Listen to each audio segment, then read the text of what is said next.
писарҳо, дар хотир доред он вазъияте ки мехостед дар кӯча бо духтаре шинос шавед, аммо ин таҷриба бебарор анҷом ёфта буд. Барои он ки муносибати шумо ба таври дақиқ кор кунад, ин лайфхакҳоро истифода баред. ман боварӣ дорам ки онҳо беҳуда нахоҳанд рафт.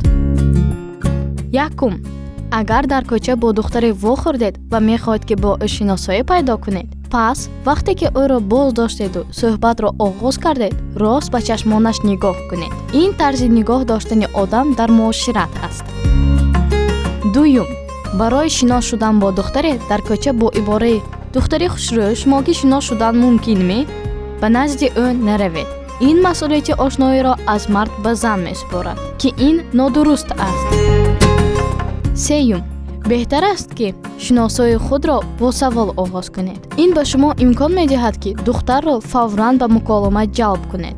гузашта аз ин, мо ҳама ба саволҳои шахсони бегона одат кардаем ва аз шунидани онҳо наметарсем. масалан, аксар вақт аз ҳама мепурсам ки чӣ тавр ба ҷое расанд, ҷои дурустро аз куҷо ёфтан ва ғайра. бо вуҷуди ин, беҳтар аст ки савол аслӣ бошад.